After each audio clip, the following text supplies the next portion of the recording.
Staring at lies in the glass, Xiaoshuai rushed to the bathroom to wash his face, but suddenly got a nosebleed. Then the lights went out. Impossible. No way. He turned around and bam. A giant hand came reaching for him. Xiaoshuai was so scared he practically ran for his life, and in a panic, he dove into the closet, crying out for his parents and begging not to be harmed. It was only when the closet was knocked over that things finally calmed down outside. Gathering his courage, he crawled out, only to see the closet door covered in a script of lies. At that moment, Xiaoshuai froze, staring blankly at the words on the door, just as his parents and Dr. Horn happened to turn around. They all concluded that Xiaoshuai was hallucinating, and Dr. Horn even started making wild assumptions in front of his parents, claiming Xiaoshuai was carving words into the It was all a sign of his resistance to treatment, just a web of lies he spun. Seeing nobody believed him, Xiaoshuai's emotions just erupted. In a flash, he turned and left the hall. His mother was confused about his reactions, and Dr. Horn quickly jumped in to intervene. Dr. Horn insisted that Xiaoshuai was in a very unstable condition and needed to kickstart the second phase of treatment ASAP. The mother didn't want him treated so soon due to his emotional state, but Dr. Horn warned that without quick action, her son's condition would spiral. Left with no choice, the mother reluctantly agreed to Dr. Horn's plan. Bright and early the next day, Xiaoshuai was whisked off to the operating room. Ready to undergo Phase 2 treatment, this one not only more complex but also ramping up the patient's misery. Once the anesthesia kicked in, Xiaoshuai's skin flared up in a red, puffy reaction, yet the doctor showed no signs of halting the procedure. Dr. Horn took a power drill to make a hole in his head before injecting medicine straight into his brain, while the parents waited outside praying for their son. At dinner, the mom started talking about the surgery, trying to cheer up her son by declaring the treatment a success, insisting after round 3 he'd be good as new. Faced with his father's ultimatum, Xiaoshuai ultimately chose to stay. Coincidentally, as he returned to his room, a rock went whizzing through the window. It was Haley coming to get him. He rushed to the glass door, where Haley looked at his worn-out face and felt a wave of concern wash over her. Xiaoshuai told Haley he felt there were other patients in the house, but his parents just wouldn't believe him.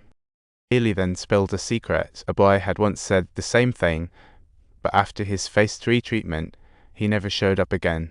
Xiaoshuai didn't want to end up like the boy, so he decided to escape tonight, not realizing that Dr. Horn had already torched his protective suit in the basement.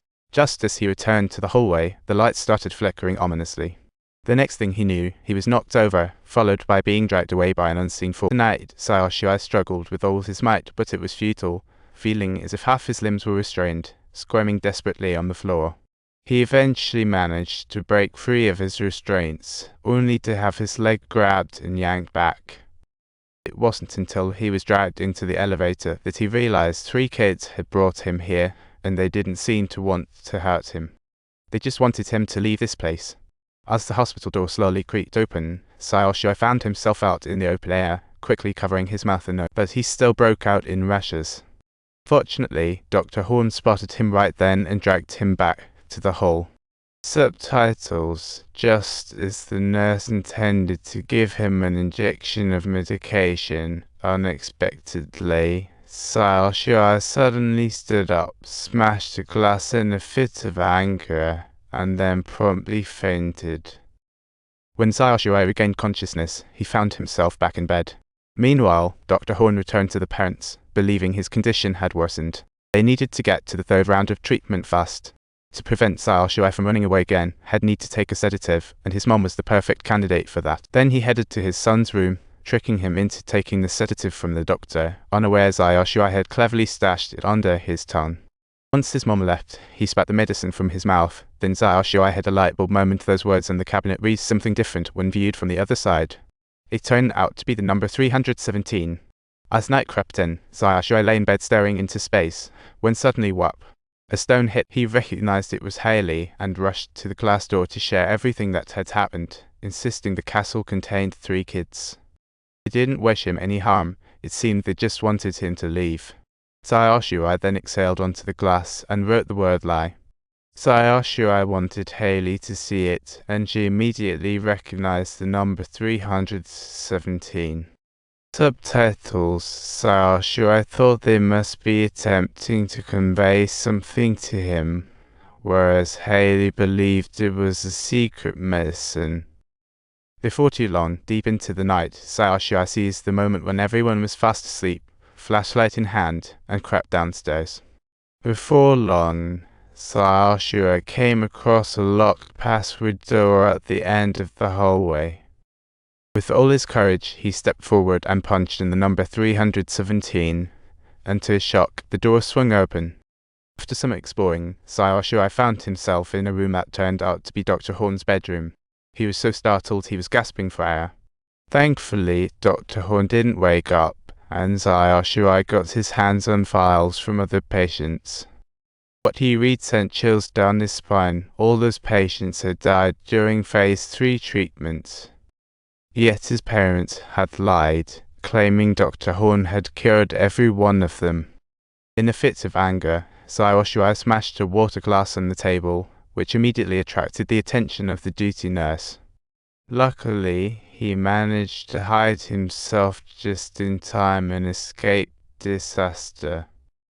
Meanwhile, after learning that her son faced life-threatening dangers during Phase 3 treatments, the mother blew up at her husband. Feeling betrayed by her husband, she packed up in a huff, ready to take her son and leave. The husband alleged that it was all caused by him.